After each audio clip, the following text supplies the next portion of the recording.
Hello everyone, I am Lokesh and welcome back to our channel online learning.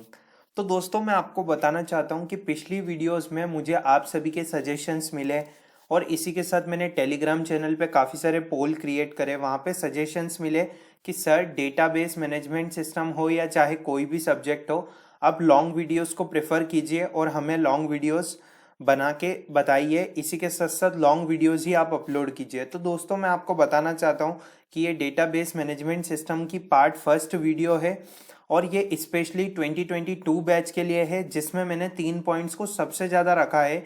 सारे इसमें modules covered होंगे। जहाँ जहाँ जितने भी इम्पोर्टेंट टॉपिक्स है उनको मैंने हैंड रिटन नोट्स कर लिया है। इसी के साथ साथ मैं आपको मेरे हैंड रिटन नोट्स की पीडीएफ की लिंक भी दे दूंगा डिस्क्रिप्शन में। आप उस लिंक पे भी जाके उस लिंक से नोट्स को एक्सेस कर सकते हैं। इसी के साथ साथ डीबीएमएस एनफीटीक्यू एग्जाम जो होने वाली है, अपकमिंग एनफीटीक्यू एग्जाम होने वाली है 2022 बैच के लिए, तो उसके लिए आप डीबीएमएस को इस वीडियो से पढ़ सकते हैं और एनफीटीक्यू का जो फुल कोर्स है वो भी इस वीडियो में आपको मिल जाएगा।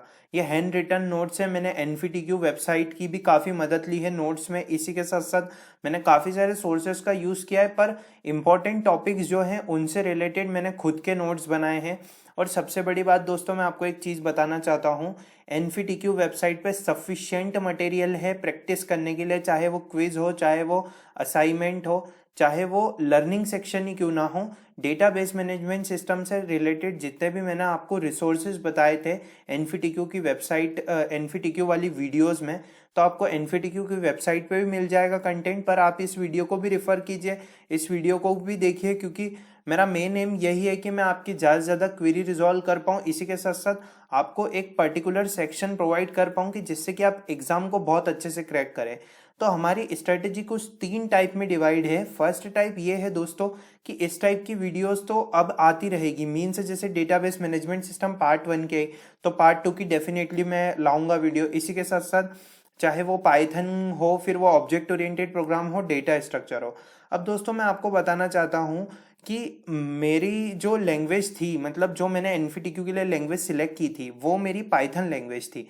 तो दोस्तों, अगर आप सभी का इस पे बहुत ही अच्छा रिस्पॉन्स रहा वीडियोस पे, आप सभी के कमेंट सेक्शन में कमेंट सजेशन आए, तो मैं फिर जावा वाली सीरीज को स्टार्ट करूंगा। नहीं तो आप उसे एनफीटीक्यू सेक्शन से पढ़ सकते हैं। एक अपडेट बता रहा हूं मैं आपको, जावा वाला सेक्शन एनफीटीक्यू वेबसाइट पे अपडेट हो चुका है। तो वहां पे वेबसाइट पे जाके रिफर कीजिए, वहां पे पूरा कोर्स पढ़ सकते हैं। क्योंकि दोस्तों, हमारे पास टाइम कम है और मुझे आपको ज़्यादा से ज़्यादा प्रैक्टिस करवानी है।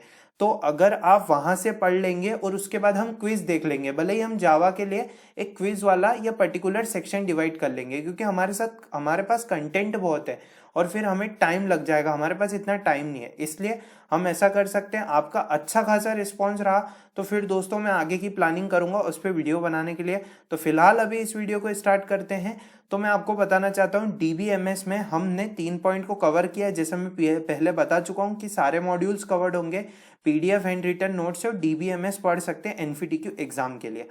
अब दोस्तों, मैं आपको एक चीज़ बताना चाहता हूँ, ये एनफीटीक्यू की वेबसाइट है। एनफीटीक्यू की वेबसाइट है। अब यहाँ पे एक अपडेट देख लेते हैं। जावा सिलेक्ट करेंगे, 2 कोर्सेज यहाँ पे जावा के लिए आपको आ जाएंगे। ये देखिए, data structure and algorithm programming using Java.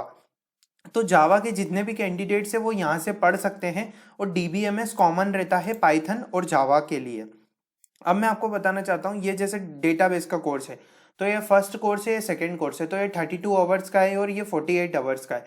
तो अब यहाँ पे इनका पूरा कंटेंट है, जिनमें उन्होंने पूरे मॉड्यूल्स बता रखे हैं, जैसे इंट्रोडक्शन, ईआर डायग्राम और ये सब। तो दोस्तों, यहाँ पे मैंने आपको कुछ इंपॉर्टेंट टॉपिक्स से ही जो टॉपिक है उनको मैंने इसमें इंक्लूड करा है और अपने हैंड रिटन नोट्स में इंक्लूड करा है। सबसे बड़ी मैं आपको 2 बात बताना चाहता हूँ। 33 मॉड्यूल्स है इस फर्स्ट वाली वीडियो में। मतलब फर्स्ट वाला पार्ट है जो डीबीएमएस का, उसमें 33 मॉड्यूल है। तो अब यहाँ पे इतने टॉपिक है, जैसे इंट्रोडक्शन हो गया, फिर ईआर डायग्राम, फिर SQL basics, DDL statement, normalisation. इसमें से काफी सारे टॉपिक्स ऐसे हैं जिनको मैं आके क्विज में कवर करने वाला हूँ। क्विज सेक्शन से मीन्स, मान लीजिए मुझे नॉर्मलाइजेशन के क्विज सेक्शन करवानी है, तो मैं एक नॉर्मलाइजेशन की छोटी सी वीडियो डाल दूंगा और उसके बाद मैं क्विज की प्रैक्टिस करवाऊंगा आप सबको। तो ऐसे पर्टिकुलर टॉपिक लेके भी हम क्विज की प्रैक्टिस कर सकते हैं। और अगर कोई टॉपिक यहाँ पे छूटता है तो आप उसे एनवीटीक्यू की वेबसाइट से रिफर कर सकते हैं। तो सबसे पहले अब मैं आपको अपने हैंड रिटन नोट्स पे ले चलता हूँ और अब हम इस वीडियो को स्टार्ट करते हैं। तो दोस्तों सबसे पहला जो टॉपिक है हमारा वो है डेटाबेस मैनेजमेंट सिस्टम से रिलेटेड बेसिक सा टॉपिक है कि एक्चुअली में डेटा होता क्या है। तो दोस्तों डेटा एक्चुअली में ये होता है कि डेटा फैक्ट्स और डिटेल्स रहती है जिससे कि इंफॉर्मेशन डिराइव्ड होती है। मान लीजिए कि मुझे किसी भी चीज़ को डिफाइन करना है, जैसे मान लीजिए मेरे पास एक नंबर है, जैसे नंबर है, टेक्स्ट है, इमेजेस है, वीडियोज है, ये सभी डेटा के फॉर्म होते हैं। तो डेटा क्या होता है? Facts and pieces of information with no content, या हम ऐसा बोल सकते हैं कुछ फैक्ट्स और डिटेल्स रहती है जिससे कि इंफॉर्मेशन डिराइव्ड हो, क्योंकि डेटा ही इंफॉर्मेशन नहीं है। Data is another part and information is another part. तो डेटा फैक्ट्स रहते हैं, कुछ फैक्ट बेसिस पे रहता है कि हाँ ये एक चीज है तो ये डेटा है, या जिसमें कुछ भी क्वांटिटी है या कुछ भी पीसेस ऑफ इंफॉर्मेशन है तो वो डेटा हुआ। डेटा 3-4 फॉर्म में हो सकता है, मतलब कितने भी फॉर्म में हो सकता है, पर text, number, images, video data रहता है। सेकेंड डेफिनेशन है इंफॉर्मेशन। अब इंफॉर्मेशन क्या होती है? जब डेटा प्रोसेस होता है, ऑर्गेनाइज होता है, स्ट्रक्चर और प्रेजेंटेड होता है गिवन कॉन्टेक्स्ट में, जिससे कि एक मीनिंगफुल यूजफुल इंफॉर्मेशन बन सके, यूजफुल बन सके वो, उसको हम इंफॉर्मेशन बोलेंगे। जैसे मान लीजिए डेटा के लिए मैंने एक एग्जांपल लिया, 50 नंबर या 40 लिया। अब जैसे मैं आपको बोलता हूँ 40, तो इसका क्या मतलब हुआ? ये तो एक डेटा है, हाँ माना कि ये डेटा है क्योंकि यहाँ पे टेक्स्ट है तो ये डेटा है दोस्तों। पर दोस्तों एक बात है कि अब इससे क्या मतलब आ रहा है, मतलब 40 क्या, हम 40 से क्या समझने वाले हैं? तो उसके लिए हमने क्या एक नया डिराइव किया है, इंफॉर्मेशन। जैसे मान लीजिए कि अगर को मैं ऐसी बात बोलता हूँ कि 40 नंबर्स ऑफ स्टूडेंट ने रजिस्टर्ड करा पाइथन क्लास के लिए या जावा क्लास के लिए, तो डेटा विथ कॉन्टेक्स्ट, मतलब एक डेटा है 40 नंबर ऑफ स्टूडेंट्स है जिन्होंने रजिस्टर्ड करा जावा क्लास के लिए, तो ये हुई एक इंफॉर्मेशन, पर्टिकुलर इंफॉर्मेशन। अब दोस्तों थर्ड पॉइंट है डेटाबेस क्या होता है और डीबीएमएस एक्चुअली में होता क्या है और डेटाबेस क्या होता है। डेटाबेस एक अलग चीज है, डीबीएमएस अलग चीज है। आगे आगे मैं आपको हर चीजें जोड़ जोड़ के बताने वाला हूँ। डेटाबेस में दो पार्ट होते हैं, एक तो होता है डेटा और एक होता है मीनिंगफुल मेथड, जिससे कि हम उस डेटा को एक्सेस कर सकें और उस पर मैनिपुलेट करके ऑपरेशंस परफॉर्म कर सके।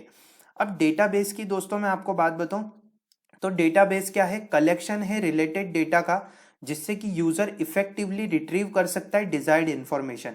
जैसे मान लीजिए कि मुझे कुछ इंफॉर्मेशन है, मेरे पास कुछ इंफॉर्मेशन है, मेरा नाम है, मेरी पर्सनल डिटेल्स है, एड्रेस है, तो अब मैं उसे कहाँ स्टोर कर सकता हूँ? तो डेटाबेस ऐसी चीज है जिसमें कलेक्शन है रिलेटेड डेटा का, मतलब बहुत सारे डेटाज हैं, उनका रिलेटेड डेटा का कलेक्शन है, जिससे कि मुझे आसानी होगी कि मैं रिट्रीव कर सकूं डिजायर्ड इंफॉर्मेशन को। एग्जाम्पल क्या है दोस्तों डेटाबेस के? मैं आपको बता सकता हूं कि कलेक्शन ऑफ नेम हो गया, रोल नंबर हो गया, एड्रेस हो गया आपका स्टूडेंट, साउंड्स का कलेक्शन हो गया, इमेजेस का, वीडियोस का। अब दोस्तों डेटाबेस दो टाइप के होते हैं, एक कंप्यूटराइज्ड होता है, एक नॉन कंप्यूटराइज्ड होता है। कंप्यूटराइज्ड में दोस्तों डिक्शनरी, रेसिपी बुक या टीवी गाइड, ये कंप्यूटराइज्ड आ जाता है। और नॉन कंप्यूटराइज्ड में एम्प्लॉय की इंफॉर्मेशन, कस्टमर फाइल्स, क्योंकि हम इसे हैंड रिटन नहीं कर रहे हैं, मतलब हम इसे, ये ह्यूमन मेड है। कंप्यूटराइज में हम कंप्यूटर के माध्यम से उसे मतलब उसमें पूरा फिट कर देते हैं, जैसे डिक्शनरी हो गया, रेसिपी बुक हो गई। अब दोस्तों डेटाबेस की भी कुछ चीजें रहती है। डेटाबेस की कुछ चीजें ये रहती है कि डेटाबेस जो रहता है वो ऑर्गेनाइज्ड रहता है, उनका एक स्ट्रक्चर होता है और ऑल जितना भी डेटा है वो फिट होता है उस स्ट्रक्चर में। अब आपको एक बात बताना चाहता हूं कि डेटाबेस जो है, जैसे मान लीजिए कि मेरे पास रोल नंबर है, नेम है, मेरा एड्रेस है या मोबाइल नंबर है, कुछ भी है, तो अब मुझे क्या है कि डेटाबेस का एक स्ट्रक्चर है और उसमें हम पर्टिकुलर डेटा को स्टोर करके रख रहे हैं। अब फोर्थ पॉइंट आता है कि अब डीबीएमएस क्या है। अब हमने डेटाबेस की तो बात कर ली कि डेटाबेस में दो चीजें होती है, एक डेटा होता है और एक उसकी मीनिंगफुल मेथड और एक्सेस होती है। अब डेटाबेस मैनेजमेंट सिस्टम क्या होता है? Database management system integrated set रहता है प्रोग्राम का, जिनको यूज करके हम क्रिएट और मेंटेन करते हैं डेटाबेस को।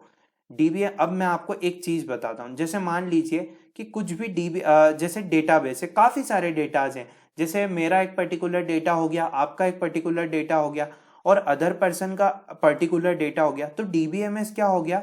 इंटीग्रेटेड सेट ऑफ प्रोग्राम्स हो गया, जिसको यूज करके हमने क्रिएट और मेंटेन करा डेटाबेस को, क्योंकि काफी सारे डेटाबेस है तो इंटीग्रेटेड सेट है, मतलब सब कंबाइन होके आ रहे हैं तो इसी के लिए उसको यूज करके हम मेंटेन करते हैं डेटाबेस को। डीबीएमएस की मेन ऑब्जेक्टिव क्या रहते हैं? डिफाइन करना डेटा को, उसको स्टोर करना, रिट्रीव करना। जब हमें जरूरत लग रही है डेटाबेस की तो हम उसे रिट्रीव कर सकते हैं, मैनिपुलेट करना, जो कि डेटा कंटेंट है डेटाबेस में। अब आप इस एग्जांपल को ले सकते हैं कि ये एक वेबसाइट है, ये फ्रंट एंड है जो कि हमारे द्वारा देखी जाती है, एंड यूजर एप्लीकेशन प्रोग्रामर के द्वारा। अब यहाँ पे कुछ क्वेरी हुई है तो वो डीबीएमएस में जाएगी। तो डीबीएमएस क्या करता है? कन्वर्ट करता है क्वेरीज को कमांड में। अब डेटाबेस में क्या होता है? डेटाबेस बैकएंड पे रहता है, तो वहां पे डेटा स्टोर रहता है और वो प्रोवाइड करता है मेथड जिससे कि हम एक्सेस कर सके। तो डीबीएमएस एक बीच का पार्ट है जिसमें क्वेरीज आएगी, क्वेरीज को कमांड में कन्वर्ट करेगा और वहां से डेटा रिट्रीव आके फ्रंट एंड पे आएगा। तो दोस्तों इस टाइप से डीबीएमएस का वर्क होता है। तो दोस्तों उम्मीद करता हूं आपको ये अच्छे से समझ आ रहा होगा। इसी के साथ साथ कहीं भी आपको कोई भी डाउट आ रहा है आप कमेंट सेक्शन में मुझे कमेंट करके पूछ सकते हैं, क्योंकि दोस्तों ये एक लाइव वीडियो तो है नहीं, तो इसीलिए आप मुझे कमेंट सेक्शन में कमेंट करके पूछ सकते हैं। अब दोस्तों नेक्स्ट चीजों पे बढ़ते हैं। यहाँ पे मैं आपको 4-5 चीजों के बारे में बताऊंगा जो कि बहुत ही इंपॉर्टेंट है, जो कि डेटा से रिलेटेड है। अब बेसिक इंफॉर्मेशन के एडवांटेज और डिसएडवांटेज देख लेते हैं। अब देखिए दोस्तों, मैं आपको यहाँ पे फेसबुक और इन सब के एग्जांपल्स दूंगा और आपको बताऊंगा। जैसे कि मान लीजिए कि डेटा हमारे पास है, हमारे पास काफ़ी अमाउंट ऑफ डेटा है। अब डेटा में भी काफ़ी सारी चीज़ें होती है कि हमें उसकी सिक्योरिटी भी चाहिए, हमें जिस टाइम पे डेटा चाहिए क्या उस टाइम पे वो अवेलेबल हो पाएगा, क्या वो मतलब डिवाइसेस पे अवेलेबल हो पाएगा। इसी के साथ साथ ऐसा तो नहीं है कि वो इस मोबाइल पे एलिजिबल, मतलब मोबाइल पे अवेलेबल हो पा रहा है और इस मोबाइल पे अवेलेबल नहीं हो पा रहा है, किसी सिस्टम पे अवेलेबल हो पा रहा है, किसी सिस्टम पे नहीं अवेलेबल हो पा रहा है। तो फर्स्ट पॉइंट है इंटीग्रिटी। इंटीग्रिटी का मतलब होता है डेटा शुड बी एक्यूरेट। एक ही पॉइंट याद रखिएगा, कभी भी याद आए, इंटीग्रिटी में क्या होता है? Data should be accurate. अब मैं आपको बताना चाहता हूँ, मान लीजिए मैं एक फेसबुक का एग्जांपल कंसीडर कर लेता हूँ। मेरी एक फेसबुक की प्रोफाइल है लोकेश बागोरा नाम से। तो इंटीग्रिटी का मतलब होता है कि डेटा एक्यूरेट होना चाहिए। तो अब इसका एक एग्जांपल हो सकता है कि मेरी फेसबुक प्रोफाइल जो है उसमें वैलिड कंट्री नेम होना चाहिए, ठीक है। ये भी एक पॉइंट होना चाहिए। मान लीजिए मैंने इंडिया सिलेक्ट करा है तो इंडिया ही होना चाहिए, क्योंकि डेटा एक्यूरेट होना चाहिए, मेरा डेटा में कुछ गड़बड़ी नहीं होना चाहिए। तो मेरी जो डेटा की इंटीग्रिटी है वो मेंटेन रहेगी, मतलब मेरा डेटा एक्यूरेट रहेगा। अब सेकेंड पॉइंट है अवेबिलिटी। अवेबिलिटी मतलब जब हम उसको एक्सेस करना चाहें या जब हमें उसकी जरूरत हो वो अवेलेबल हो easily. It should be able to access FB and see my data at all time. मान लीजिए कि मैं कहीं बाहर गया, जैसे कि मैं एक कंट्री से दूसरी कंट्री में गया, या मैं एक ही कंट्री से दूसरे स्टेट में गया, तो क्या मेरा डेटा जो है वो मुझे सारे टाइम के लिए अवेलेबल हो पा रहा है, एक्सेस हो पा रहा है? तो ये भी डेटा का एक बहुत पॉइंट होता है। तो मेरी फेसबुक प्रोफाइल मुझे हर टाइम अवेलेबल होनी चाहिए, मुझे एक्सेस कर सकूं और डेटा देख सकूं। थर्ड पॉइंट आता है सिक्योरिटी। सिक्योरिटी ये रहती है कि दोस्तों आप आपका डेटा मतलब किन यूजर्स को दिखाना चाहते हैं। मान लीजिए कि आपने आपकी जो फेसबुक की प्रोफाइल है उसको लॉक्ड कर रखा है, आप हर किसी को अपनी फेसबुक की प्रोफाइल नहीं दिखाना चाहते, तो वो सिक्योरिटी के अंडर आ जाता है कि आपके जो फ्रेंड्स है वो ही देख पाए आपकी पोस्ट और कोई भी नहीं देख पाए। अब फोर्थ पॉइंट आता है independent of application. Independent of application दोस्तों ये हो कि मान लीजिए मेरा जो एफबी है वो एंड्रॉयड डिवाइस पे भी काम करे, एंड्रॉयड ऑपरेटिंग सिस्टम पे भी काम करे और ब्राउजर पे भी काम करे। इसी के साथ साथ सारे वेब ब्राउजर्स पे भी काम करे। ऐसा नहीं हो कि फेसबुक यहाँ नहीं चल रहा है वहाँ नहीं चल रहा है। तो वैसे फेसबुक तो चलता ही है दोस्तों, सबको पता ही है। पर दोस्तों एक बात है कि यहाँ पे मैं आपको सिर्फ एक एग्जाम्पल लेके बता रहा हूँ। इसी के साथ साथ फिफ्थ पॉइंट जो है यहाँ पे आएगा, 1 2 1 2 3 4 मैंने आपको समझा दिया है। और फिफ्थ पॉइंट है कॉनकरेंट। कॉनकरेंट दोस्तों ये है कि मान लीजिए मेरे बहुत सारे फ्रेंड है, जैसे कि मेरे 10 फ्रेंड्स हैं और वो एक ही टाइम पे मेरी प्रोफाइल एक्सेस कर रहे हैं, तो मेरी प्रोफाइल या मेरी पोस्ट एक ही टाइम पे उनको दिख जानी चाहिए। इसको कॉनकरेंट बोलते हैं। तो डेटा के कुछ इंपॉर्टेंट पॉइंट्स है। मैं आपको दोस्तों ये इसलिए बता रहा हूँ क्योंकि इंटरव्यू में यहीं से क्वेश्चंस होते हैं। और इसी के साथ साथ जो हमारे क्विज वाली वीडियोस आने वाली है, क्विज वाली वीडियोस में मैं आपको पर्टिकुलर जो टॉपिक्स है उनसे रिलेटेड तैयारी करवाऊंगा और उनके पहले एक शॉर्ट वीडियो बनाऊंगा, फिर क्विज हम देख लेंगे। या मैं एक काम कर लूंगा कि क्विज वाली वीडियोस है, जैसे नॉर्मलाइजेशन पे क्विज आएगी तो नॉर्मलाइजेशन के सारे टॉपिक समझाए और क्विज उसी में समझा दी। तो दोस्तों इस टाइप से हम ऐसा कर सकते हैं। अब दोस्तों हम एक बात लेना चाहते हैं, यहाँ पे एक नया पॉइंट है, वो ये है फ्लैट फाइल। दोस्तों इंटरव्यू में मुझसे भी एक क्वेश्चन हुआ था डीबीएमएस के ऊपर, जिसको उन्होंने मुझसे पूछा था कि फ्लैट फाइल क्या होती है। तो फ्लैट फाइल के बारे में मैंने पहले से ही पढ़ रखा था और मैंने उसे मेरे नोट्स में भी कंसीडर किया था। तो फ्लैट फाइल के आपको बारे में बताऊं, तो फ्लैट फाइल में ये होता है दोस्तों कि आपका जो भी डेटा है उसको आप एक प्लेन टेक्स्ट फाइल में जो है स्टोर करते हैं। प्लेन टेक्स्ट फाइल में कैसे स्टोर करते हैं, जैसे एक पूरी टेक्स्ट फाइल है, पूरी खाली प्लेन टेक्स्ट फाइल है, प्लेन फाइल है, टेक्स्ट फाइल को भी छोड़ दीजिए, एक प्लेन फाइल है, उसमें आप कुछ भी करते हैं, जो टेक्स्ट फाइल है उसमें आप डेटा को स्टोर करते हैं। अब यहाँ पे एक ऐसी चीज रहती है कि वो जो टेक्स्ट फाइल रहती है उसमें जो ईच लाइन रहती है वो होल्ड करती है एक ही रिकॉर्ड।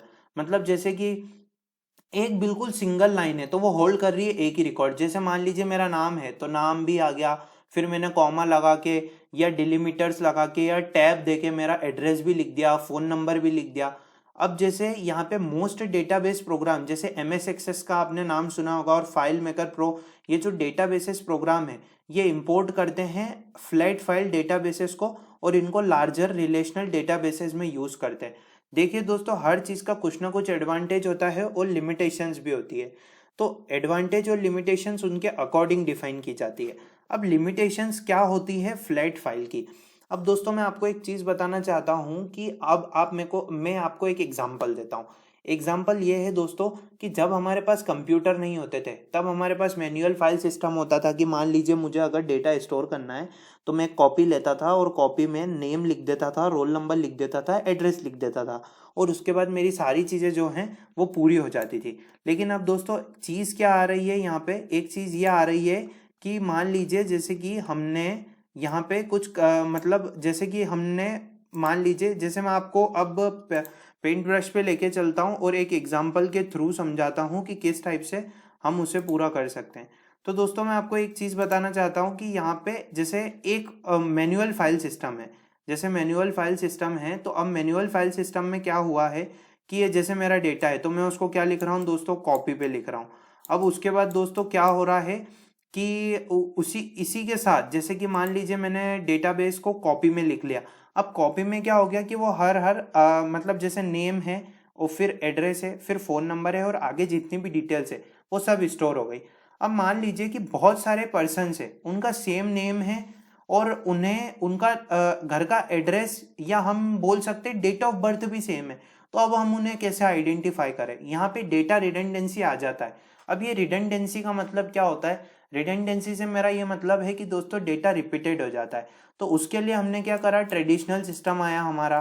तो ट्रेडिशनल सिस्टम में दोस्तों हम ये कर रहे हैं कि ट्रेडिशनल सिस्टम में हमारे पास दोस्तों वो है, मतलब जैसे कि ट्रेडिशनल सिस्टम में हमारे पास कंप्यूटर आ गए, तो कंप्यूटर में हमने क्या किया कि फ्लैट फाइल का यूज़ किया, हमने फ्लैट फाइल का यूज़ किया, फ्लैट फाइल में हमने डेटा को स्टोर करा।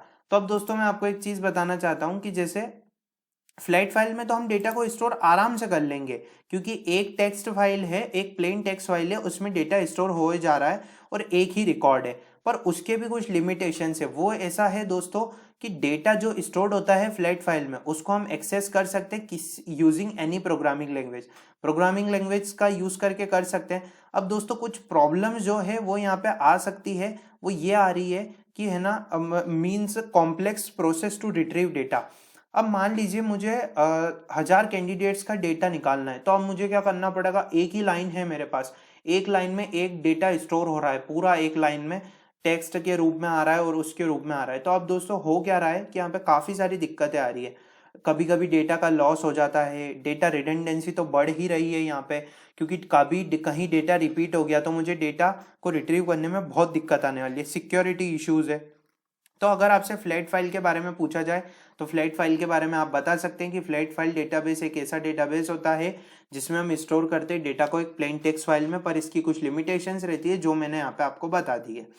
अब दोस्तों हम टाइप्स ऑफ डेटाबेस सिस्टम्स देखते हैं, जो कि एक थ्योरी का पार्ट है। वो ये है कि डेटाबेस सिस्टम के कितने पार्ट हैं। तो डेटाबेस सिस्टम के दोस्तों काफ़ी सारे पार्ट हैं, स्ट्रक्चर के बेसिस पे भी, क्योंकि स्ट्रक्चर के बेसिस पे यूज करके ही हम स्टोर कर रहे हैं डेटा। क्योंकि हम अब मान लीजिए मेरे पास बहुत बड़ा डेटा है, जैसे कि मैं यहाँ पे एक चीज़ का नाम लेना चाहूँगा, वो है बिग डेटा।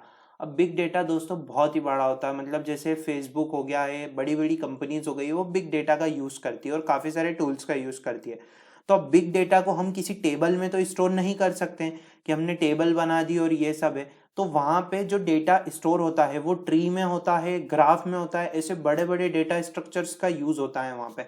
अब दोस्तों क्रोनोनिकल ऑर्डर में आपको बताऊं तो हायरार्चिकल, नेटवर्क और रिलेशनल और नो एसक्यूएल, इस टाइप से कुछ डेटाज रहते हैं जो कि बहुत ही डेटाबेसेस सिस्टम के पार्ट हैं।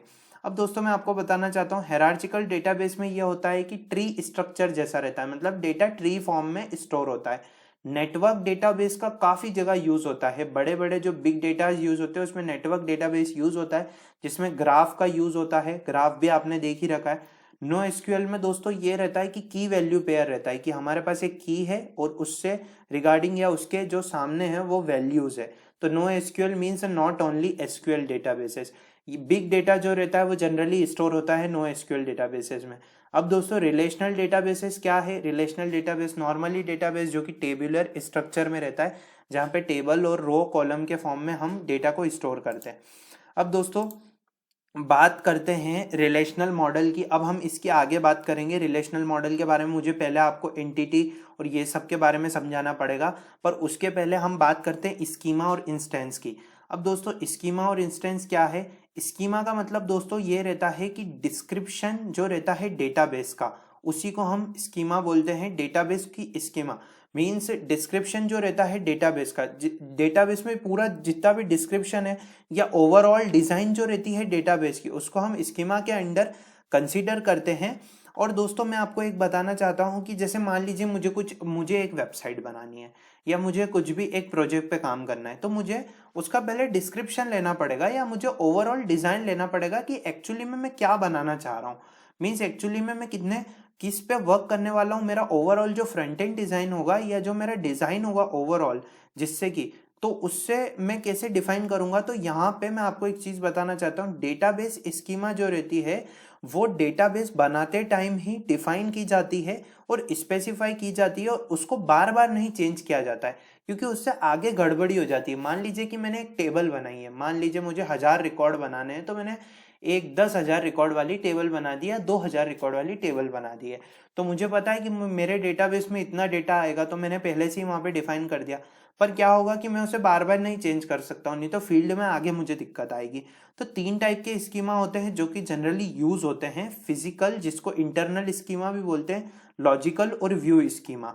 अब दोस्तों मैं आपको यहाँ पे बताना चाहता हूँ कि यहाँ पे जैसे मान लीजिए कि एक स्टूडेंट है और एक कोर्स है, तो स्कीमा कैसे रिप्रेजेंट होगा? स्टूडेंट के लिए एक डेटाबेस बन रहा है, तो स्टूडेंट का नाम हो सकता है, इनरोलमेंट नंबर हो सकता है, ब्रांच हो सकती है, सेम हो सकता है। कोर्स की रिलेटेड ले तो कोर्स नंबर हो सकता है, कोर्स का नेम, डिपार्टमेंट का नेम। अब सेकेंड चीज आती इंस्टेंस। तो स्कीमा में क्या हुआ कि पूरा जितना भी डिस्क्रिप्शन है या ओवरऑल डिजाइन है सब कुछ आ गया। Database instance. अब इंस्टेंस क्या होता है? इंस्टेंस के बारे में आपको बताता हूँ। डेटा जो स्टोर्ड होता है डेटाबेस में at a particular moment of time, उसको हम इंस्टेंस बोलते हैं। जैसे मान लीजिए कि रोल नंबर है, नेम है। मान लीजिए कि हमने हमारे कंप्यूटर में एक डेटाबेस बना रखा है। स्कूल की बात कर लेते हैं या कॉलेज का एग्जाम्पल ले लेते हैं। कॉलेज में हमने डेटाबेस बना रखा है, एडमिशन्स हो रहे हैं, रोज रोज नया नया डेटा आ रहा है, वो डेटा डेटाबेस में फिट होता जा रहा है। अब मान लीजिए कि आज मैंने एडमिशन कराया, कल मेरा एक फ्रेंड आया जिसको मुझे ही प्रेफर करना था, मुझे ही रिफर करना था, और मैं कॉलेज गया और मैंने वहाँ पे डेटाबेस में उनका डेटा ऐड करवाया। तो डेटाबेस इंस्टेंस का मतलब क्या होता है कि डेटा स्टोर्ड हो रहा है डेटाबेस में at a particular moment of time, उसको इंस्टेंस बोलते हैं कि कब डेटा पर्टिकुलर टाइम पे डेटाबेस में आ रहा है। इसी के साथ साथ डेटा बेस इंस्टेंस जो होता है, डेटाबेस सिस्टम जो होता है, वो डिफाइन करता है वेरिएबल टेबल्स। मीन्स जो पर्टिकुलर डेटाबेस इंस्टेंस है उसी से रिलेटेड वहाँ डेटा जाता है। इसी के साथ साथ जो वैल्यूज रहती है, मान लीजिए कि एक पर्टिकुलर सेक्शन है, रोल नंबर है, तो अब कोई भी कॉलेज में अगर एंट्री होती है नहीं, तो सबसे पहले यूनिकली हम उसे आइडेंटिफाई करते हैं रोल नंबर से, क्योंकि नाम सेम हो सकते हैं, डेट ऑफ बर्थ सेम हो सकती है, मोबाइल नंबर तो सेम नहीं होंगे दोस्तों, पर अगर हम एड्रेस की बात करें तो वो भी ज़्यादा से ज़्यादा कभी सेम हो सकते हैं, पर जो रोल नंबर रहता है वो यूनिक रहता है और उसी से हम आइडेंटिफाई कर सकते हैं किसी भी पर्सन की आइडेंटिटी को। तो दोस्तों क्या होता है कि डेटाबेस इंस्टेंस क्या होता है कि पर्टिकुलर टाइम पे डेटा आ रहा है डेटाबेस में। अब दोस्तों मैं आपको यहाँ पे बताना चाहता हूँ कि इंस्टेंस जो है वो चेंजेस होता रहता है टाइम के अकॉर्डिंग, क्योंकि दोस्तों उसमें ऐसा रहता है क्योंकि डेटा आ रहा है, कभी भी डेटा आ सकता है। तो इंस्टेंस जो रहता है डेटाबेस का वो चेंजेस होता है टाइम के साथ, जब भी हम ऐड करते हैं और डिलीट करते हैं डेटाबेस से। अब सबसे बड़े पॉइंट आता है कि डेटाबेस के यूजर्स क्या होते हैं। मीन्स डेटाबेस को कौन कौन एक्सेस कर सकता है। डेटाबेस को हम भी एक्सेस कर रहे हैं, एडमिनिस्ट्रेटर्स भी एक्सेस कर रहे हैं। तो there are number of database user who interact with the database in order to access and update the database. अब डेटाबेस को एक्सेस करना है या अपडेट करना है, कुछ भी ऑपरेशन परफॉर्म करना है, तो उसके लिए डेटाबेस यूजर्स की जरूरत पड़ेगी। डेटाबेस यूजर 3-4 टाइप के होते हैं, 4 टाइप के होते हैं नॉर्मली। मुझसे ये सब क्वेश्चंस दोस्तों पूछे गए थे, इसीलिए मैं आपको थ्योरी पार्ट पहले बता रहा हूँ। जो भी हमारा न्यूमेरिकल पार्ट है या हम उसे बोले प्रोग्रामिंग पार्ट है। अब मैं आपको एक चीज यहाँ पे क्लियर करना चाहता हूँ, एसक्यूएल अगर आपको पढ़ना है, क्योंकि एसक्यूएल काफी बड़ा सेक्शन है, तो W3 स्कूल नाम की वेबसाइट्स का नाम आपने सुना होगा। मैंने भी एसक्यूएल वहां से ही पढ़ रखा है। एसक्यूएल आप वहां से पढ़ सकते हैं, जितने भी इंपॉर्टेंट टॉपिक है उसके क्वेश्चंस मैं आपको करवा दूंगा और वो टॉपिक वहां आपको समझा भी दूंगा। तो दोस्तों टाइप ऑफ डेटाबेस यूजर में फर्स्ट यूजर्स आता है एंड यूजर, जो कि 2 टाइप के होते हैं, एक नेव यूजर्स होता है, एक सोफिस्टिकेटेड यूजर रहता है। एंड यूजर्स, अब क्या होता है एंड यूजर्स। एंड यूजर्स ऐसे यूजर्स रहते हैं जो कि डेटाबेस को एक्सेस करते हैं फ्रंट एंड से। जैसे कि मान लीजिए हम मोबाइल है, अब आप मोबाइल पे आए, आप यूट्यूब देख रहे हैं, आप मेरा चैनल देख रहे हैं, तो आप एंड यूजर हैं। हम सब एंड यूजर है क्योंकि आप फ्रंट डेटाबेस को फ्रंट एंड से एक्सेस कर रहे हैं। वो they use the developed application. YouTube क्या है, एक डेवलप्ड एप्लीकेशन है, आप उनको यूज करते हैं and they do not have any knowledge about the design and working of database. अब हमें क्या पता दोस्तों कि यूट्यूब का क्या वर्किंग और डेटाबेस का डिजाइन है, वो यूट्यूब टीम की तरफ से डिजाइन किया गया है, गूगल टीम की तरफ से डिजाइन किया है। तो एंड यूजर्स होते हैं, उनका ये मेन एम रहता है, मतलब एंड यूजर्स का सिर्फ एक ही मेन एम रहता है कि कैसे भी करके हमें टास्क का डन करना है। दूसरे रहते हैं दोस्तों एंड यूजर्स में 2 टाइप रहते हैं, एक नेव यूजर, एक सोफिस्टिकेटेड यूजर। तो नेव यूजर्स क्या रहते हैं, नेव यूजर्स ऐसे यूजर्स रहते हैं जिनको कोई भी नॉलेज नहीं है डेटाबेस के बारे में। उनका बस काम यह है कि डेवलप्ड एप्लीकेशन है उसको यूज करो और डिजायर्ड वर्क कर लो। ठीक है दोस्तों, अब मैं आपको एक बताना चाहता हूँ यहाँ पे एक एग्जांपल। जैसे कि मान लीजिए ओनर है कोई एक बुक स्टोर के, उनको क्या करना है, उनको डेटाबेस की पूरी इंफॉर्मेशन दे दी है, तो वो सिर्फ इंटर करते डिटेल्स वेरियस बुक्स की डेटाबेस में एप्रोप्रिएट एप्लीकेशन प्रोग्राम को यूज करके। उनके पास एक एप्लीकेशन है, उसको यूज करके वो बस डिटेल्स को ऐड कर रहा है। सफोस्टिकेटेड यूजर क्या होता है, जो कि एंड यूजर का ही एक पार्ट है। सफोस्टिकेटेड यूजर को ग्रेट नॉलेज होता है क्वेरी लैंग्वेज का। अब ये क्वेरी लैंग्वेज क्या होती है, क्वेरी दोस्तों ये होती है कि कुछ भी आप यहाँ पे टाइप कर रहे हैं या आप कुछ भी टास्क परफॉर्म करने के लिए यहाँ पे आपको डेटाबेस में क्वेरी लिखनी पड़ती है। और क्वेरी लैंग्वेज बहुत सारी होती है डेटाबेस में। आप क्वेरी लिखते हैं, क्वेरी मतलब आप एक पर्टिकुलर चीज दे रहे हैं कि हमें ये करवाना है या हमें ये पर्टिकुलर ऑपरेशन परफॉर्म करना है, तो query language. So they use database query language to access information from the database to meet their complicated requirement. अब दोस्तों मैं आपको एक बताना चाहता हूँ बात कि सफोस्टिकेटेड यूजर्स वो यूजर्स होते हैं जिनको पूरा अगर डेटाबेस से एक्सेस करना है या अपडेट करना है, तो उन्हें क्वेरी लैंग्वेज का यूज करना पड़ेगा और उनको बहुत अच्छा नॉलेज होता है और वो क्वेरी लैंग्वेज का यूज करके इंफॉर्मेशन को एक्सेस कर सकते हैं। सफोस्टिकेटेड यूजर्स के आपको एग्जांपल के बारे में बताऊं तो यूजर जैसे कि बिजनेस एनालिस्ट, साइंटिस्ट इंटरेक्ट होते हैं डेटाबेस के साथ। सेकेंड डेटाबेस यूजर्स के बारे में आपको बताऊं तो एप्लीकेशंस प्रोग्रामर होते हैं, जो स्पेशलाइज यूजर्स रहते हैं जो कि एप्लीकेशन प्रोग्राम को लिखते हैं दैट यूजेस द डेटाबेस। अब दोस्तों मैं आपको एक चीज बताना चाहता हूँ, एप्लीकेशंस प्रोग्रामर्स ऐसे स्पेशलाइज यूजर्स रहते हैं जो कि एप्लीकेशन के प्रोग्राम को लिखते हैं डेटाबेस का यूज करके। एप्लीकेशंस प्रोग्राम्स बहुत सारी हाई लेवल लैंग्वेज में लिखे जाते हैं जैसे कि C#, जावा, .NET।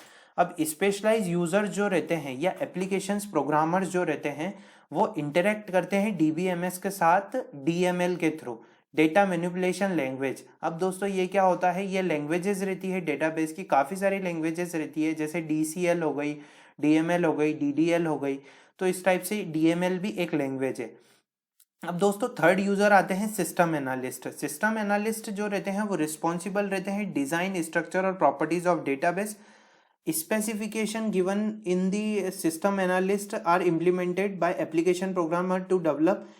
दोस्तों अब मैं आपको एक चीज बताना चाहता हूँ, जैसे कि मान लीजिए डेटाबेस है, अब उसकी मैंने प्रोग्रामिंग भी कर दी, तो प्रोग्रामिंग करने के बाद क्या होगा कि अब उसकी डिजाइन, स्ट्रक्चर और प्रॉपर्टीज तो बनानी पड़ेगी ना, क्योंकि वो प्रोग्रामर्स का काम नहीं होता है, तो उनका काम करते हैं सिस्टम एनालिस्ट, जो कि एक टाइप्स ऑफ डेटाबेस यूजर है। तो वहां पे डिजाइन, स्ट्रक्चर और प्रॉपर्टीज बनती है डेटाबेस की। फोर्थ पॉइंट आता है डीबीए, डेटाबेस एडमिनिस्ट्रेटर। डीबीए एक सिंगल पर्सन भी हो सकता है या ग्रुप ऑफ पर्सन भी हो सकते हैं।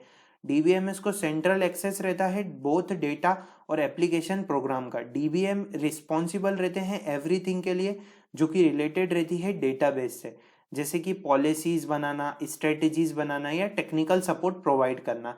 अब दोस्तों मैं आपको बताना चाहता हूँ कि अब कुछ रोल्स और रिस्पॉन्सिबिलिटीज रहती है डीबीए की, ये जानने की हमें ज़रूरत नहीं है, ये बहुत ही मतलब इतनी इंपॉर्टेंट नहीं है, बस यही रहती है कि अगर डेटाबेस में कुछ चेंजेस करना है तो स्कीमा की डेफिनेशन और मॉडिफिकेशन, ऑथराइजेशन देना है डेटा एक्सेस के लिए तो अच्छी बात है, ट्रेनिंग और सपोर्ट यूजर। अब दोस्तों अब हम एक नेक्स्ट चीज देखते हैं, ईआर डेटा मॉडल। अब डेटा मॉडल क्या होता है, ईआर डेटा मॉडल क्या होता है और इसकी हमें क्यों जरूरत पड़ी। अब दोस्तों मैं आपको एक चीज बताना चाहता हूं कि डेटाबेस है। अब डेटाबेस है तो डेटाबेस में क्या होता है दोस्तों कि काफ़ी सारी चीज़ें हैं, जैसे कि डेटा अलग अलग जगह पे पर्टिकुलर अलग अलग टॉपिक पे या पर्टिकुलर सेक्शन में अलग अलग जगह यूज़ होता है। तो उसके लिए हमें कुछ मॉडल्स का डिफाइन करना पड़ा, कुछ मॉडल्स को, कि मॉडल्स की मदद से हम पर्टिकुलरली ये बता पाएंगे कि हाँ ये जो डेटा डेटा है ये इस पर्टिकुलर टाइप का है, इसमें इतनी एंट्री हुई है और ये एंट्री एक पर्टिकुलर स्ट्रक्चर के अंडर आती है। अब दोस्तों मैं आपको ये बताना चाहता हूँ कि ईआर डेटा मॉडल जो होता है, ईआर डेटा मॉडल का मतलब होता है एंटिटी रिलेशनशिप। अब ईआर डेटा मॉडल के बारे में बाद में बात करेंगे, सबसे पहले ये देखते हैं कि एंटिटी और एंटिटी रिलेशनशिप और ये सब क्या होती है चीज़ें। अब दोस्तों मैं आपको ये बताना चाहता हूँ कि अब सिर्फ आप एक चीज़ देख लीजिए, मान लीजिए कि मुझे एंट्रीज ऐड करनी है, जैसे कि मेरा नाम हो गया, रोल नंबर हो गया, एड्रेस हो गया। तो अब ईआर डेटा मॉडल जो रहता है वो डेटाबेस का स्ट्रक्चर बताता है एक डायग्राम की मदद से, जिसको हम ईआर डायग्राम बोलते हैं, एंटिटी रिलेशनशिप डायग्राम बोलते हैं। एंटिटी रिलेशनशिप डायग्राम से हमने जो भी चीज कर रखी है या हमने जो भी एक टेबल बना रखी है उसको हम रिप्रेजेंट कर सकते हैं। अब सबसे बड़ा पॉइंट पढ़ते हैं कि सबसे पहला पॉइंट पढ़ते हैं एंटिटी क्या होती है। एंटिटी एक ऑब्जेक्ट भी हो सकता है या डिस्टिंग्विशेबल थिंग हो सकती है रियल वर्ल्ड में, जिसको हम डिस्टिंग्विश कर पाए, जिसको हम जो है बता पाए कि हाँ ये एक पर्टिकुलर चीज है, उसका कुछ मीनिंग है। जैसे कि एग्जांपल कार, स्टूडेंट, पीपल, ये एक एंटिटी हुई। एट्रीब्यूट क्या होता है, कोई जैसे कार है तो कार की कुछ कैरेक्टरिस्टिक्स है। कार की कैरेक्टरिस्टिक्स क्या है, हम लॉन्ग मतलब जैसे मैं आपको एक बात बताऊं, जैसे कि अगर स्टूडेंट और पीपल्स का हम एग्जांपल लें, तो स्टूडेंट अगर कॉलेज के अकॉर्डिंग है तो वो उनकी पढ़ाई कर रहे हैं, आगे की पूरी कंटिन्यू स्टडी कर रहे हैं, पढ़ाई करके क्या होगा, एक अच्छी जॉब मिलेगी, ये सब है। तो स्टूडेंट की पर्टिकुलर एक कैरेक्टरिस्टिक्स है, तो ईच एंटिटी की कुछ कैरेक्टरिस्टिक्स होती है, सर्टेन कैरेक्टरिस्टिक्स रहती है, उसको हम बोलते हैं एट्रीब्यूट। स्टूडेंट के क्या एट्रीब्यूट है, नाम हो गई, एज हो गया, फोन नंबर हो गया, मार्क्स हो गए, एड्रेस हो गया, ये सब स्टूडेंट के एट्रीब्यूट हो गए।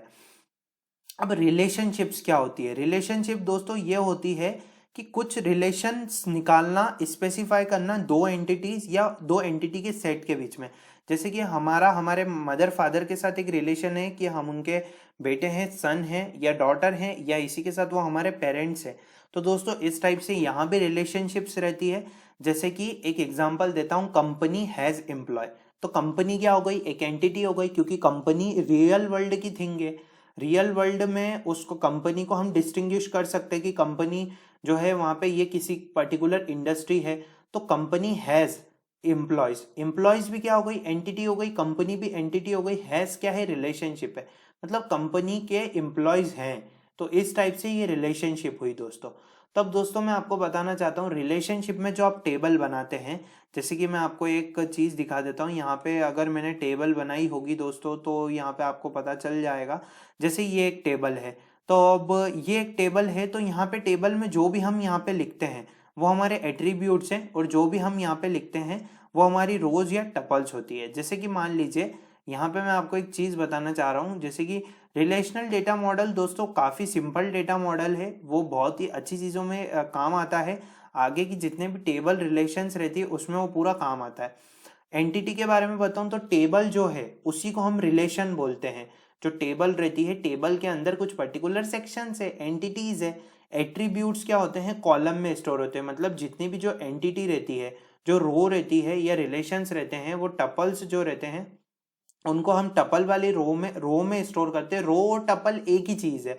और एट्रीब्यूट्स जो रहते हैं उनको हम कॉलम में स्टोर करते हैं। अब एंटिटी टाइप दोस्तों क्या होता है, अब दोस्तों एक चीज बताना चाहता हूं कि कलेक्शन जो रहता है एंटिटी का, जो कि शेयर करते हैं same attribute but different value, उनको हम एंटिटी टाइप बोलते हैं। एंटिटी टाइप दो टाइप के होते हैं, स्ट्रॉन्ग एंटिटी और वीक एंटिटी। अब दोस्तों ये जितनी भी चीजें हैं जिससे रिलेटेड, एंटिटी से रिलेटेड या ये सब, तो ये मैंने आपको यहाँ पे दे रखी है पीडीएफ में। आप इन्हें पीडीएफ में जाके पढ़ सकते हैं। इनका इतना कुछ काम नहीं है एग्जाम्स से रिलेटेड, क्योंकि यहाँ पे उन्होंने एंटिटी के टाइप और वो एट्रीब्यूट्स के टाइप बता रखे हैं जो कि इतना काम नहीं आते। बस यहाँ पे ये है दोस्तों कि आपको इनका सिंबल नोटेशन पता होना चाहिए, कि जो भी ईआर डायग्राम के नोटेशंस रहते हैं, जैसे अगर हमें मान लीजिए कि रिप्रेजेंट करना है एंटिटी को, तो यहाँ पे अगर हमें एंटिटी को रिप्रेजेंट करना है या एंटिटी के टाइप को रिप्रेजेंट करना है तो हम रेक्टेंगल बनाते हैं। रेक्टेंगल से हमारा जो एंटिटी का टाइप है वो डिफाइन हो जाता है। इसी के साथ साथ अब दोस्तों ये रहता है कि जो इलिप्स रहता है वो यूनिकली आइडेंटिफायर होता है। जैसे कि मान लीजिए यूनिकली आइडेंटिफायर नहीं होता है दोस्तों, जो ओवल इलिप्स रहता है, ओवल या इलिप्स जो रहता है उससे हम एट्रीब्यूट्स को रिप्रेजेंट करते हैं। अगर हमें एंटिटी, जैसे मान लीजिए कि मेरी एक एंटिटी है, जैसे मैं नाम है लोकेश, तो अब लोकेश की क्या एंटिटी हुई, जैसे कि मैं स्टूडेंट हूँ तो स्टूडेंट एक एंटिटी हो गई। तो स्टूडेंट के एट्रीब्यूट क्या होंगे, तो स्टूडेंट दोस्तों इस टाइप से रेक्टेंगल में आएगा, और जो भी उसके एट्रीब्यूट्स रहेंगे जैसे कि नाम, एज या रोल नंबर, तो वो इस टाइप से ओवल में आएंगे। अब थर्ड सिंबल है दोस्तों कि एट्रीब्यूट, और ये सब जो दोस्तों ये जितने भी पॉइंट्स है एट्रीब्यूट्स के, जितने भी टॉपिक्स हैं, मतलब एट्रीब्यूट्स जो हैं, एंटिटी हैं, ये आप इन्हें पीडीएफ से रिफर कर सकते हैं। ये इतने इंपॉर्टेंट भी नहीं है, पर आप यहाँ पे एक बार पढ़ सकते हैं। जब आप एक बार रिवीजन करें तो आप इस पीडीएफ में देख लीजिएगा।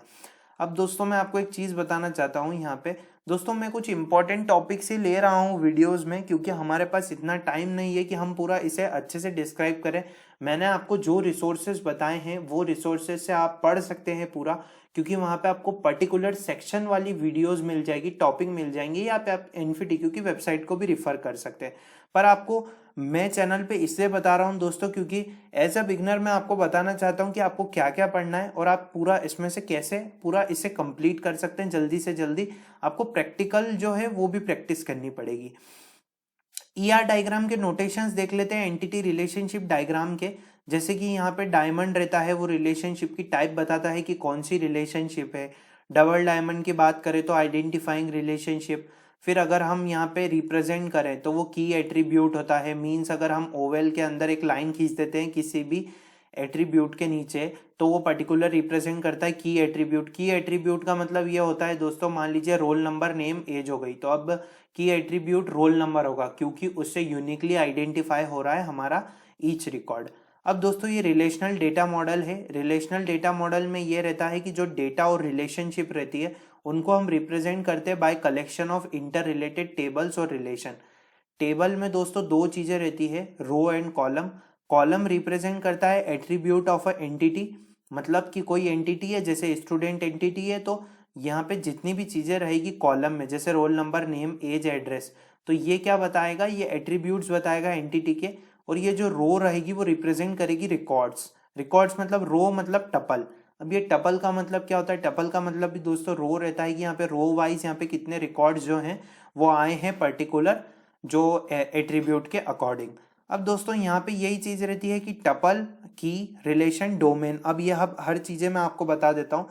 जैसे मान लीजिए यहाँ पे ये एक एग्जाम्पल लिखा हुआ है कि स्टूडेंट, तो स्टूडेंट क्या हो गया, एक रिलेशन हो गया, या हम पर्टिकुलर किसी एंटिटी की बात करें, स्टूडेंट एक रिलेशन हो गया।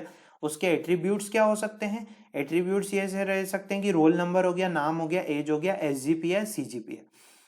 अब दोस्तों टपल क्या होता है, टपल का मतलब दोस्तों क्या होता है कि row of a relation is called tuple which is ordered set of value. Ordered set of value, tuple का मतलब ये रहता है कि रोज हैं, कुछ रोज हैं और उसमें क्या है, ऑर्डर्ड सेट ऑफ वैल्यूज है। और tuple contains a single record, एक यहाँ पे टपल है और उसके अकॉर्डिंग जितने भी पर्टिकुलर कॉलम है तो उसमें सिंगल रिकॉर्ड रहता है, मिक्सअप नहीं कर सकते हो आप यहाँ पे। अब की क्या रहती है, की मतलब दोस्तों अगर रियल वर्ल्ड में बात करें तो चाबी, और अगर दोस्तों एक डेटाबेस की टर्म्स में बात करें तो ईच रिलेशन कंटेन एट्रीब्यूट और set of attribute that uniquely identify each record of a relation. अब यहाँ पे दोस्तों रोल नंबर, नाम, एज और एड्रेस है। मान लीजिए कि मुझे डेटाबेस में किसी चीज़ को आइडेंटिफाई करना है, जैसे मेरे पास बहुत बड़ा डेटाबेस है, लाखों करोड़ों एंट्रीज है उसमें, और मुझे आइडेंटिफाई करना है कि पर्टिकुलर मैं डेटाबेस को आइडेंटिफाई करूँ कि अगर मुझे मान लीजिए मुझे कोई बोलता है कि लोकेश वागोरा को सर्च कीजिए, तो लोकेश वागोरा कौन सा वाला चाहिए, तो हम अब क्या एक चीज़ रखें जिससे कि हम काफ़ी सारे लोकेश वागोरा हैं, जैसे कि 100 से 200 एंट्री है लोकेश वागोरा नाम की, तो कैसे आइडेंटिफाई करें जो हमें पर्टिकुलर चाहिए, तो उसके लिए हम यूज़ करते हैं रोल नंबर, उसके लिए हम यूज़ करते हैं हम एक ऐसी चीज़ जिससे कि यूनिकली आइडेंटिफाई कर सके।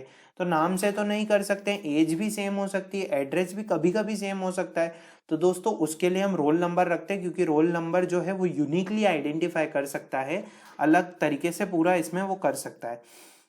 अब दोस्तों बात आती है कि रिलेशन क्या होता है। ये जो टेबल है इसी को हम रिलेशन बोलते हैं। रिलेशन में दोस्तों ये रहता है कि set of tuple rows and attribute column. अब दोस्तों डोमेन क्या रहता है, डोमेन में दोस्तों ये चीजें रहती है कि डोमेन एक सेट रहता है जिसमें अलाउ करते हैं हम एक या एक से ज्यादा एट्रीब्यूट को। मान लीजिए कि डोमेन है रोल नंबर का जिसमें सेट ऑफ कैरेक्टर स्ट्रिंग है, मतलब एक ही साथ काफी सारी चीजों को या काफी सारे एट्रीब्यूट्स को जोड़ना। जैसे मेरा यूनिवर्सिटी का रोल नंबर है 0875CS17107 तो CS भी आ गया दोस्तों, यहाँ पे कैरेक्टर्स भी आ गए, नंबर्स भी आ गए, तो रोल नंबर है जिसमें काफी सारे एक या एक से ज्यादा एट्रीब्यूट की वैल्यू अलाउ होती है। अब दोस्तों यहाँ पे कुछ चीज आ रही है जिसको हम बोलते हैं डिग्री ऑफ रिलेशन। डिग्री कैसे निकालते हैं रिलेशन की, रिलेशन मतलब आपको समझ आ गया होगा कि ये जो टेबल होती है जिसमें रोज एंड कॉलम्स रहते हैं पर्टिकुलर सेक्शन से रिलेटेड, उसको हम रिलेशन बोलते हैं। अब दोस्तों आपको एक चीज बताना चाहता हूँ, relation, the table is called relation, relation को ही टेबल बोलते हैं। इसी के साथ साथ अब इस डिग्री क्या निकाल सकते हैं। अब डिग्री का मतलब क्या रहता है दोस्तों, कि यहाँ पे अगर मान लीजिए आपको इस टेबल की डिग्री निकालनी है, डिग्री वर्ड से पर्टिकुलर दोस्तों ये डेटाबेस से रिलेटेड ही रहता है, तो डिग्री अगर आपको इसकी फाइंड करनी है तो इसमें जितने भी एट्रीब्यूट्स रहेंगे, जैसे रोल नंबर, नाम, एज, एड्रेस, 4 एट्रीब्यूट है तो ये उसकी डिग्री हो गई। और अब अगर कार्डिनलिटी की बात करूं, अब ये कार्डिनलिटी एक नया वर्ड है, ये डेटाबेस से रिलेटेड है, ये आगे बहुत काम आएंगे आपको। बेसिक बेसिक चीजें हैं जो कि काफी सारे जो कैंडिडेट्स रहते हैं वो इन्हें छोड़ देते हैं, स्किप कर देते हैं, पर ये बहुत इंपॉर्टेंट है। कार्डिनलिटी की कितनी रो प्रेजेंट है टेबल में, जैसे कि 1 2 3, तो ये इसकी क्या हो गई दोस्तों, कार्डिनलिटी हो गई। और roll number, name, age, address ये एट्रीब्यूट है तो ये इसकी क्या हो गई, डिग्री हो गई। तो ये इसकी डिग्री हो गई, ये कार्डिनलिटी हो गई। मुझसे पूछ लिया था क्वेश्चन से कि if a table has 4 to 5 rows so what is its cardinality. तो दोस्तों कार्डिनलिटी का मतलब यही रहता है कि टेबल में या रिलेशन में कितनी रोज प्रेजेंट है। अब दोस्तों की का मतलब मैंने आपको एक चीज बता दी है की से रिलेटेड, जिससे कि आप जो है एट्रीब्यूट्स को यूनिकली आइडेंटिफाई कर सकें। तो की भी दोस्तों बहुत टाइप की होती है, सुपर की, candidate, primary, alternate, composite, foreign. एक एक करके फटाफट से देख लेते हैं। सुपर की दोस्तों क्या होती है, सुपर की एक ऐसी की होती है जिसमें कॉम्बिनेशंस रहता है एट्रीब्यूट का, जो कि उस रिलेशन को या यूनिकली आइडेंटिफाई कर सके ईच रिकॉर्ड को उस रिलेशन से रिलेटेड। जैसे मान लीजिए स्टूडेंट है, स्टूडेंट में अब रोल नंबर भी है, नेम भी है, एड्रेस है, तो मान लीजिए सुपर की का मतलब ये होगा, की का मतलब आपको समझा दिया है। की मतलब एक, जैसे ही आप अगर रियल वर्ल्ड की बात करें तो एग्जाम्पल के तौर पे अगर बात करें तो आप की को कैसे ले सकते हैं, बिल्कुल कि हाँ मतलब वो एक चाबी है, या हम ऐसा बोल सकते हैं जिससे कि हम किसी भी जो टेबल है या रिलेशन है उसको या डेटाबेस है उसमें किसी भी चीज को यूनिकली आइडेंटिफाई करना है, तो उसके लिए हम की का यूज करते हैं। सुपर की क्या होती है, सुपर की कॉम्बिनेशन होता है एट्रीब्यूट का उसी रिलेशन में। जैसे मान लीजिए कि रोल नंबर, नाम और एड्रेस है, अब हम किस किस चीज से क्या क्या आइडेंटिफाई कर सकते हैं, तो किसी पर्सन को उसके रोल नंबर से भी कर सकते हैं, रोल नंबर नेम से भी कर सकते हैं, रोल नंबर और एड्रेस हुआ तो भी कर सकते हैं, नेम और एड्रेस हुआ तो भी कर सकते हैं। एक रिलेशन में एक से ज्यादा सुपर की हो सकती है, उसके कितने कॉम्बिनेशंस बन सकते हैं। तो सुपर की का दोस्तों मतलब यही होता है कि सुपर की कॉम्बिनेशंस रहती है एट्रीब्यूट का, और एक रिलेशन में एक से ज्यादा सुपर की हो सकती है। दूसरी की आती है कैंडिडेट की। कैंडिडेट की एक एट्रीब्यूट होता है और set of attribute in a relation that are eligible to become a primary key. Candidate key ऐसी की रहती है जो कि एलिजिबल हो, एलिजिबल मतलब बनने के लिए तैयार हो, प्राइमरी की बनने के लिए तैयार हो। अब एक रिलेशन में एक से ज्यादा कैंडिडेट की हो सकती है और कैंडिडेट की यूनिक होती है और नल नहीं होती है, मतलब उसमें कोई वैल्यू होना ही चाहिए, नल नहीं हो सकती है वो दोस्तों, यूनिक होती है, सबसे अलग होती है। और कैंडिडेट की को मिनिमल सुपर कीज बोलते हैं। अब दोस्तों मैं आपको एक चीज बताना चाहता हूँ, सुपर की काफी सारी है। सुपर की में बहुत सारे कॉम्बिनेशन है एट्रीब्यूट के, रोल नंबर से भी आइडेंटिफाई कर रहे हैं, रोल नंबर नाम से भी कर रहे हैं, एड्रेस से भी कर रहे हैं, नेम एड्रेस से भी कर रहे हैं। पर कैंडिडेट की ऐसी की होती है जो कि प्राइमरी की बनने के लिए एलिजिबल रहती है, कि हाँ ये प्राइमरी की बन सकती है। किसी भी पर्सन को रोल नंबर से भी आइडेंटिफाई कर सकते हैं, नाम और एड्रेस से भी कर सकते हैं। ये एक जो चीज थी सुपर की में, रोल नंबर एड्रेस, अब इससे कैसे करेंगे दोस्तों? मान लीजिए रोल नंबर है और एड्रेस है, अब उस एड्रेस पे जाएं, उस रोल नंबर को ढूंढे, तो ये सुपर की है। सुपर की में काफी सारे कॉम्बिनेशन आ सकते हैं, एक से ज्यादा हो सकती है, पर कैंडिडेट की कभी भी नल नहीं होती है, मिनिमल सुपर की होती है, मतलब सुपर की का मिनिमम कॉम्बिनेशन होता है और ऐसी की रहती है जो कि प्राइमरी की बन सकती है, are eligible to become a primary key. तो दो यहाँ पे प्राइमरी की बन सकती है, रोल नंबर और नेम और एड्रेस। एक रिलेशन में एक से ज्यादा कैंडिडेट की हो सकती है। अब दोस्तों मैं आपको बताना चाहता हूं कि अब थर्ड आता है प्राइमरी की। प्राइमरी की ये रहती है, प्राइमरी की एक ऐसी की रहती है जिससे कि हम यूनिकली आइडेंटिफाई कर ले रिकॉर्ड को। प्राइमरी की में ना ही कोई डुप्लीकेट और नल वैल्यू रहती है, ओनली वन कैंडिडेट की कैन प्राइमरी की। अब यहाँ पे दो कैंडिडेट की थी, एक रोल नंबर एक नाम और एड्रेस, तो यहाँ पे रोल नंबर नाम और एड्रेस को छोड़ के जो यूनिकली आइडेंटिफाई कर सके, नाम और एड्रेस में भी हम किस किस को ढूंढेंगे, तो हमने रोल नंबर को ही ले लिया।